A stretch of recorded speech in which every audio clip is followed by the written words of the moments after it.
I just wanted to say hi, and today I'm gonna have to fix my curriculum for teaching Korean. And if you have been watching my channel for a long time, then you might probably know that this year I started teaching Korean as a day job, or like actually my full-time job. So I'm not making any dime with making music, but anyways, that's how I'm making a living nowadays. And I started teaching Korean this January, and I wasn't sure if you know, I'm gonna be able to actually make it, you know what I mean? I was kind of comfortable in teaching something in English, which I thought it might be an advantage, I guess. Then I just started teaching and I made some resources and I started at a cheap price and then I gradually increased the price. And then I I'm having a lot of students right now. I have been working at a small ass company like 2 years, maybe 3 years ago, I guess. And then you know what? I got fired from that company. So before right now, I was working at a small company for like 3 or 4 days a week.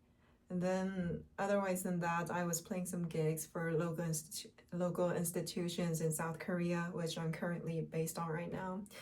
So that's how I actually made a living like 2 years ago. And then I was lucky enough to like save some money. And then I had 88 days trip in LA, which was really wild. But anyways, I was really grateful that I was able to do that. I mean, as a Korean person and who's making a living out of teaching Korean, maybe I should like really love Korea. Like I should have gratitude. But honestly, I wasn't having the best life in South Korea.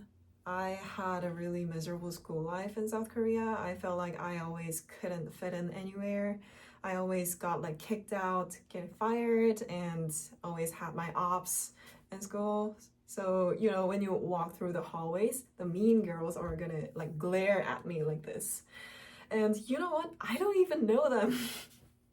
So, I mean, some of them, like I had my ops and their friends who I don't actually like know their names or even like, do you know me? I don't know you. So I didn't know them, but my ops friends would come up to me and glare at me just hate on me too. So anyways, like enough of those like depressing stories, but anyways, I wasn't having a great life in South Korea. I always felt like I was really wrong and I wasn't enough for like anything. So I was going through a really depressing time. And then I went on an 88 days trip to America last year, which was crazy. And I don't even know what I was thinking. But anyways, I went there because I love country music and I always thought, you know, like whatever I do for day job, I feel like my purpose is for life is gonna be music, and I really love country music, so I wanted to feel the OG Western vibe. So I decided a trip to America last year, and then I had one acquaintance in America. That's kind of like a long story, but anyways, I had one acquaintance there. And then she was living in LA as a musician, so I reached out to her and asked about like Nashville, of course, Nashville for country music. So I asked about, oh, do you think Nashville is gonna be better? Like, how's Nashville and how's LA, since those are kind of like the music cities? And then she told me, like, if you come to LA, I can help you out. You can stay at my place. So I was like, whoa, that's gonna be great. So that's why I went to LA. And then, well, eventually I got kicked out from there too. So what's wrong with me? But anyways, that was like the lowest point of my life, I guess, because I was staying at a place called Eagle Rock at first, and then I got kicked out, and I moved to a place called South Central, and I was staying in a dorm room at South Central for like a month. And then like breathing into that like dusty air in that old house. I mean, they told me that the house was built in 1960s, so I was like, okay, that's cool. But anyways, that was like the rock bottom. And then on my last moment of my last like 2 weeks, I guess, there was another friend I met in LA, and I still like cannot like thank her enough. And she's the one who like rescued me. And then I could spend the rest of my trip in Hollywood at her house. And then like she took me to a lot of like parties, like house parties. She invited to some like gatherings. She introduced me to her friends. And then like took me to Joshua Tree, the desert, and went to Vegas and San Francisco, and that was like a really great moment of my life. And then you see like if when I just think about those moments, I can't like help crying, but not like a depressed crying. Like I'm like so grateful that I had that moment in my life. But anyways, that like those last few weeks had changed my whole life. And then like I came back to South Korea, and all those experiences in LA and those like that trust and love people gave to me like changed me entirely. And you know what? I always feel like I always felt freaking ugly in South Korea. And then like people would come to me and say like, oh, because you're not pretty, you're gonna have to have like really great skill level. Because you're not pretty, at least you must be kind and sweet. So I was like, okay, maybe I am. So I was always feeling like that. So that's why I have like a really like quiet voice. Like I was always told like, oh, you're so aggressive and rude and so wrong. So that's like those words like transformed me like this. So I don't know how people would perceive me at first, but I honestly am a person who was supposed to be always full of anger. But I learned how to hide that well. But anyways, right now I'm having such a good life, I guess. In that American trip, people would say like, you could do modeling, and like you could do modeling here. So I was like, at first I thought like, okay, like are they just being nice to me, or maybe are they like making fun of me?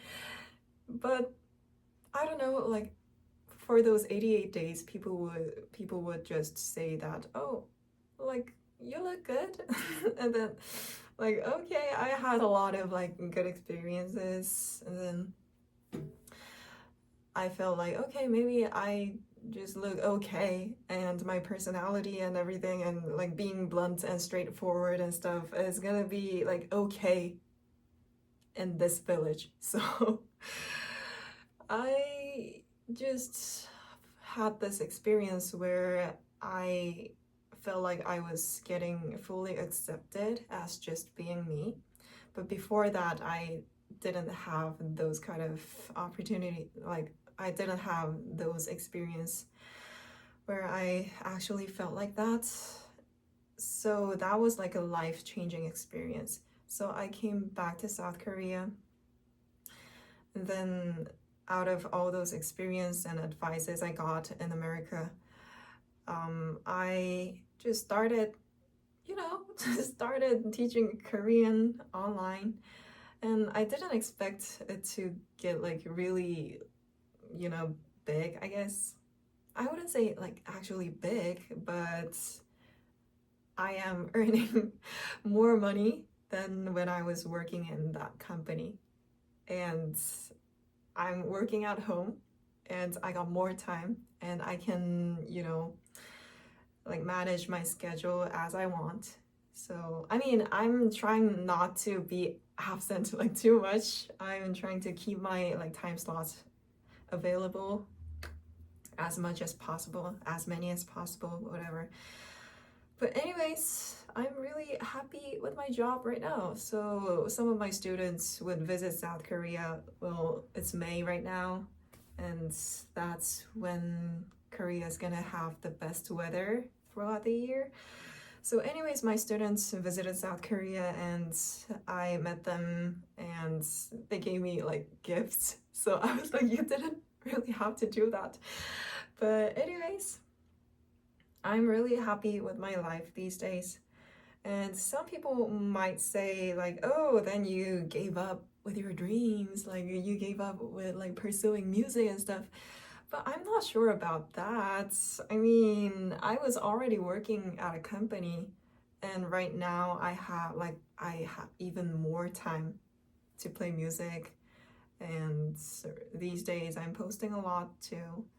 So I don't know, do I have to really like give up all those like financial stability and just play music in order to call it a dream? I'm not sure about that. Maybe when I was younger, I felt that way too. But I don't know. If I was like Taylor Swift or Ariana Grande, then well, maybe I can be a full-time musician, I guess. But I don't know if I can do that. I mean, they started off when they were like, I don't know, 7 years old, but I started like really late. And and on that point, I guess I'm gonna be like a person who just keeps music by my side throughout my whole life. And finding financial stability and also like not giving up the flexibility is my way of loving music and pursuing music. So that's like my these days, and I feel like finally I found a little bit of balance and inner peace in my life. So I don't know what I don't know what's gonna be the topic of this video. What's gonna be the title? I mean, are you still there? Is somebody still there? But anyways, I was trying to do this Korean curriculum stuff. So I sometimes do update my curriculum because I'm like gradually increasing my hourly rate. And yeah, that's how I'm doing these days. And also, I wrote a song about when I got fired from that company, and then about my experience in Eagle Rock in LA too. I felt like they kind of align with each other, saying that I'm like always getting kicked out or getting fired. I'm like considered useless. So I just decided to make those like two songs in one single, and I named the single Life of a Dobby. I don't know if that's gonna be fine, but I just decided to release whatever I would like to release and just say whatever I want to say. So that's gonna be my next song. And you know what? So I have been teaching Korean this like morning. Usually I teach in the morning hours because that's when America is gonna be in the evenings. So I have a lot of American students. And then in the evenings, like really late, like dinner time, like after like 7 p.m., 8 p.m., I teach European students. And then in the afternoon hours, I just play music or honestly just do absolutely nothing and just go out and play. Go out and just spend time with myself. And tonight I'm gonna have to go to another gig today. Well, I would love to go to South by Southwest next year. And I have this other like artist I met in LA, and he has been like really supportive to me, and like all his advices led me to a better status. So, and then he visited South Korea recently too. So I met him too. And then he made it to South by Southwest this year or maybe last year. So I mean, I think I just decided to go there. I will go there, South by Southwest. So in order to do that, well, these days I'm not so sure about my ability to sing live, I guess. I mean, I feel like I know how to use my voice these days, but when it comes to that like stability when I'm singing live on stage, I always feel this like nerves, and I always tremble, and my voice would always break. So I'm really trying to fix that in this year. So that's why I don't really post a lot of my like performance videos, because I'm really insecure about that, which I need to fix in order to go to bigger stages. So tonight is gonna be one of those like small gigs. These days I'm not, performing for local institutions. Well, I mean, they pay well, but in order to do that, I'm gonna have to sing some like really popular Korean songs too, which are not my favorites, and I can't actually do it that well. So these days I'm just going to some like open mics and some like bar gigs in order to get my vocal stability right, and then just sing whatever I would love to sing. So I really need to focus and fix my curriculum and prepare for my next classes, and then get ready to go to my gig too. I don't know why, but I just feel really lazy these days. I have been going out a lot, which drains out my social energy. And then comparing myself with those like huge influencers online. And I don't know, just trying to be productive as much as I can. But I really need to focus right now. And like 5 minutes ago, I really felt like I should end this video, but I didn't know how to stop, but I guess I'm gonna stop right now. Okay, so, oh, don't forget to stream my next song, which is gonna be released next week, and I'll let you know by the shorts or any type of stuff. But anyways, don't forget to stay tuned.